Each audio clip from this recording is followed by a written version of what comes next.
नमस्कार, good morning सगळ्यांना। ही आहे संडेची सुंदर सकाळ। तर पाऊस वगैरे तर खूपच चालू आहे आणि अशा छोट्या पिल्लांना ना पावसामध्ये कुठे सकाळी घेऊन जायचं किंवा संध्याकाळी फिरायला घेऊन जायचं हा सगळ्या मम्मीजला मला तरी वाटतं मोठा प्रश्न असेल। तर मी काय केलं हे मी तुम्हाला शेवटी व्हिडिओच्या नक्की सांगते। त्याआधी संडे असल्यामुळे ना सकाळी सकाळी रुटीन चालू केलं आणि 9:30-10लाच जसं आम्ही उठलो ना सगळं आवरल्यानंतर ना पहिलं रिलायन्समध्ये भेट दिली। कारण रिलायन्सला सकाळी सकाळी गेलं ना की भाज्या वगैरे पण फ्रेश मिळतात आणि गर्दी पण खूप कमी असते।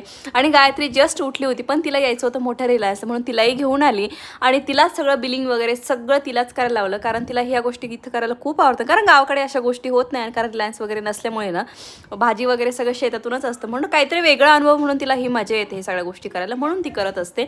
असो घरी आलो आणि मस्तपैकी ना काकूनी पोहे बनवलेले होते, मग पोहे वगैरे एन्जॉय केले आणि दुपारी थोडीशी अव्यांची झोप झाली आणि सकाळी दुपारी उठल्या ना माझ्या केसांसोबत खेळायला त्याला खूपच मजा आली।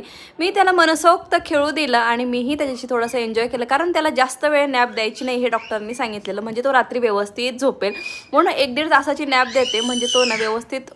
आणि मग उठल्यानंतर ना मग संध्याकाळ झाली आणि पाऊस तर भयंकर चालू होता, म्हणून कम्युनिटी हॉल उघडला आणि कम्युनिटी हॉल आमचा खरंच खूप सुंदर आहे।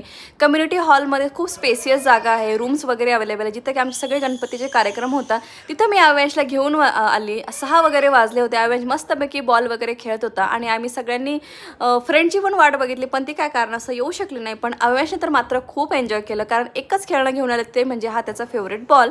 तर पाऊस वगैरे असेल तर मी कम्युनिटी हॉलमध्ये आऊला घेऊन येते आणि तो तिथे मनसोक्त खेळतो। सो चलो हा ब्लॉग मी इथेच एंड करते, भेटू आपण एका छानशा ब्लॉगमध्ये, तोपर्यंत बाय।